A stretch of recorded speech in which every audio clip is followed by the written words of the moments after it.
নমস্কার 24 ঘন্টা আপনাদের সকলকে স্বাগত। চোখ রাখছে বিস্তারিত খবরে। আর প্রথমে অবশ্যই তাপস পালের খবর, কারণ হাজারো প্রশ্নের তার একটাই জবাব, তিনি নির্দোষ, সব জবাব কাল দেবেন।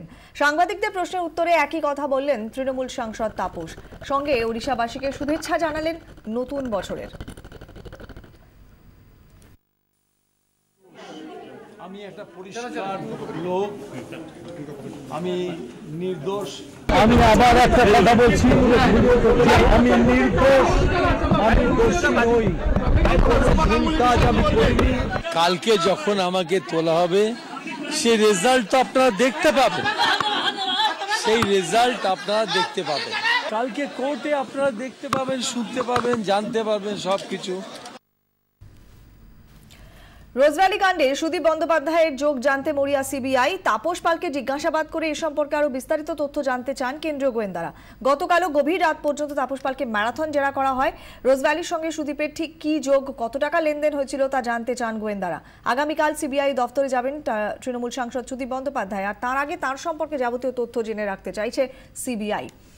বিক্রম দাস ভুবনেশ্বর থেকে টেলিফোনে আমাদের সঙ্গে রয়েছেন। বিক্রম, আগামীকাল সুদীপ বন্দ্যোপাধ্যায় হাজিরা দেওয়ার কথা সিবিআই এর কাছে, তার আগে তাপস পালকে ম্যারাথন জেরা করা হয়েছে এবং সুদীপ বন্দ্যোপাধ্যায় সম্পর্কে কি কি তথ্য এখনো পর্যন্ত সিবিআই জানতে পারলো?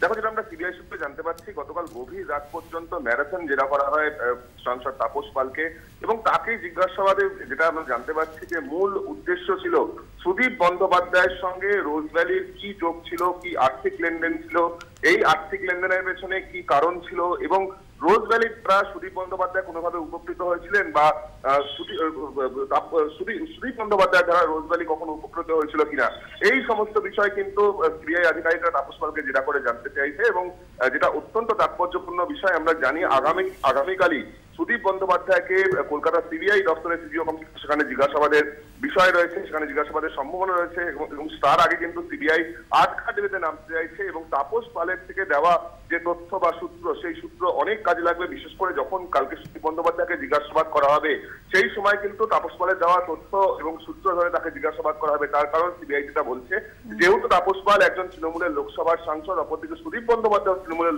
লোকসভার সাংসদ, এবং তাপস পাল যেহেতু রোজভ্যালির কর্ণধার গৌতম কুণ্ডুর সঙ্গে অত্যন্ত ঘনিষ্ঠ, সেক্ষেত্রে তিনি কিন্তু জানবেন যে কার কার সঙ্গে গৌতম কুণ্ডু বা রোজভ্যালি সংস্থার যোগ ছিল, কার কার সঙ্গে আর্থিক লেনদেন ছিল। সেখানেই কিন্তু সুদীপ বন্দ্যোপাধ্যায়ের সঙ্গে রোজভ্যালির কি সম্পর্ক, সেই বিষয় তথ্য অত্যন্ত গুরুত্বপূর্ণ বলে মনে করছেন কেন্দ্রীয় গোয়েন্দারা। বিক্রম, অনেক ধন্যবাদ। আপাতত কথা বললাম আমাদের প্রতিনিধি বিক্রম দাসের সঙ্গে, ভুবনেশ্বর থেকে আমাদের সঙ্গে টেলিফোনে ছিলেন। প্রতিহিংসার রাজনীতি চলছে, গণতন্ত্রের কণ্ঠ রোধ করতে সক্রিয় ফ্যাসিবাদীরা। তাপস পালকে সিবিআই তলব প্রসঙ্গে এমনই প্রতিক্রিয়া আজকে দিয়েছেন মুকুল রায় এবং Arpita Ghosh. When the fascism force is worried about the attack, then fascism start their attack. आपको क्या लगता है ये अटैक बहुत बढ़ेगा और ज्यादा होगा ये attack? I am not going to say it will be decided by the party. It is decided by the peoples at large. এখন বিষয়টা পুরোপুরি পলিটিক্যাল ভেন্ডেটা। এটা আমাদের মাননীয় নেত্রী তিনি বারবার বলছিলেন যে এইদিকে গতি প্রকৃতি হবে, এবং সেটা কিন্তু শুধু আমাদের নয়, সারা ভারতবর্ষে যত বিরোধী দল যে কোনো সময় এটা হয় যে সরকার মূলত যখন ফাসিস্টের চেহারা নিতে যায় তখন তারা ডেমোক্রেসিতে তারা বিরোধী কণ্ঠ সবসময় স্তব্ধ করার চেষ্টা করে। গণতন্ত্রে ফাসিস্টের জায়গা কোনোদিন হয়নি। পৃথিবীতে যত ফাসিস্ট জন্মেছেন তাদের শেষও খুব দ্রুত হয়েছে, রাইট ফ্রম হিটলার, নেপোলিয়ান, প্রত্যেকে। এদিকে রোজভ্যালি কাণ্ডে তার দিকে আঙুল তোলাতে তাপস পালের বিরুদ্ধে মানহানির মামলার হুঁশিয়ারি বাবুল সুপ্রিয়র। কেন্দ্রীয় প্রতিমন্ত্রীর অভিযোগ, মুখ্যমন্ত্রীর নির্দেশে রাজনৈতিক আক্রোশ মেটাতে বিজেপি নেতা নেত্রীদের নাম জড়ানো হচ্ছে। তাপসদা নিজের সঙ্গে বাকিদেরকে ইকুয়েট করছেন কি করে? আমি মানছি যে উনি পলিটিক্যাল কম্পালশনে ওনাকে বলতে বাধ্য করা হচ্ছে, বা উনি ভাবছেন হয়তো যে যেহেতু আমি ওনার ভাইয়ের মতো হুগলি থেকে একসাথে বেরিয়েছি, হয়তো ওনার পাশে জেলে থাকলে উনি একটু মনে সাহস পাবেন। কিন্তু কোথাও একটা যুক্তি তো থাকবে, একটা ক্র্যাশ ব্যাপার এরকম তো করার আগে কি সমস্ত অভিযোগ তাপসদার বিরুদ্ধে পাওয়া যাচ্ছে, কি ধরনের অভিযোগ পাওয়া যাচ্ছে। সেরকম একজন মানুষ যে সিবিআই কাস্টডিতে রয়েছে, কাস্টডিতে থাকাকালীন সে কারোকে মেলাইন করার চেষ্টা করছে। আমি সিরিয়াসলি খুব স্ট্রিনজেন্ট মানহানির মামলা করার জন্য আমার লয়ারদেরকে আমি কন্টেমপ্লেট করতে বলেছি, সমস্ত খতিয়ে দেখতে বলেছি। বর্ষবরণের রাতে মন্দারমণি রিসর্টে বলিউডের অনেক তারকাই হাজির ছিলেন। তাদের গোলাপ ফুলের সঙ্গে তুলনা করার মধ্যে দুর্নীতির কি আছে? প্রশ্ন বাবুল সুপ্রিয়র। আমি চিরকালই কথা নিয়ে একটু মজা করি, কথা নিয়ে একটু খেলি।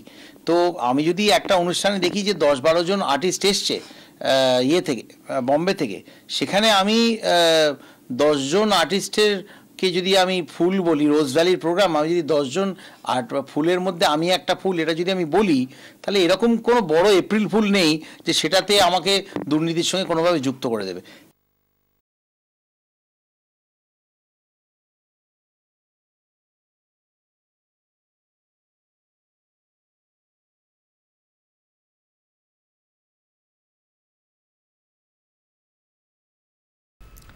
আর এরপর একটু চোখ রাখছি সমাজবাদী পার্টির খবরে, কারণ সমাজবাদী পার্টির যে প্রতীক, সেই সাইকেল প্রতীক নেই এবারে জট। কারণ বাবা এবং ছেলে অর্থাৎ অখিলেশ এবং মুলায়ম সিং যাদব, এদের দুজনের মধ্যে এই প্রতীক রাখা নিয়ে চূড়ান্ত গন্ডগোল।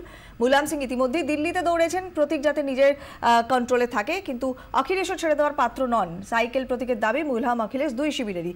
এর পরবর্তীতে কি হতে চলেছে জানাবেন আমাদের প্রতিনিধি শ্রাবন্তী সাহা। শ্রাবন্তী, এই যে দুই শিবিরের একটা প্রতীক নিয়ে টানাপোড়েন, সেটাতে যেটা মনে করা হচ্ছে যে দুটি বিষয় হতে পারে। এক, এই সাইকেল যে প্রতীক রয়েছে সেটিকে একেবারে বাতিল করে দিতে পারে ইলেকশন কমিশন। এই প্রতীক না মুলায়ম সিং না অখিলেশ যাদব কাউকেই দিতে পারে, অথবা সব দিক বিচার করে যে কোনো একটি দলকে দেওয়ার ক্ষমতা থাকছে নির্বাচন কমিশনের হাতে। তার একটাই প্রধান কারণ হচ্ছে যে ইলেকশন কমিশনের যে নিয়ম রয়েছে, প্রতীকের ক্ষেত্রে যে বিভিন্ন অর্ডার রয়েছে, তার 15 ধারায় একথা পরিষ্কার ভাবে বলা হয়েছে যে চূড়ান্ত ক্ষমতা থাকবে নির্বাচন কমিশনের হাতে। কমিশনই ঠিক করে দেবে যে আদৌ এই প্রতীক থাকছে কিনা। সেখানে প্রাক্তন নির্বাচন কমিশনাররা মনে করছেন যেহেতু আপাতত এই মুলায়ম সিং যাদব এবং অখিলেশের মধ্যে দ্বন্দ্ব রয়েছে, এবং যেহেতু বিএসপি একটি জাতীয় দল নয়, সেটি একটি রাজ্যে ক্ষমতাসীন দল, সেক্ষেত্রে এই সাইকেল প্রতীক আদৌ না দিতে পারে কাউকেই কমিশন, এবং সেক্ষেত্রে যে নির্বাচন আসছে, আসন্ন নির্বাচনে একেবারে নতুন প্রতীকে এই দুই দলকেই লড়তে হতে পারে। ধন্যবাদ শ্রাবন্তী। আর এদিকে আজকেই প্রতীক যাতে নিজেদের দিকে থাকে, প্রতীকের দাবি জানাতে দিল্লিতে দৌড়েছেন মুলায়ম সিং যাদব। কমিশনের কাছে তার দাবিও রেখেছেন। কি বলেছেন তিনি, আসুন একবার শুনে নিন। क्योंकि हमने झूठ बोले, न धोखा दिया, न भ्रष्टाचार किया जी, कोई आरोप नहीं लगा सकता। लगाया तो सुप्रीम कोर्ट में ईमानदार घोषित कर दिया। चलो नेताजी अब दिल्ली जा रहे हैं,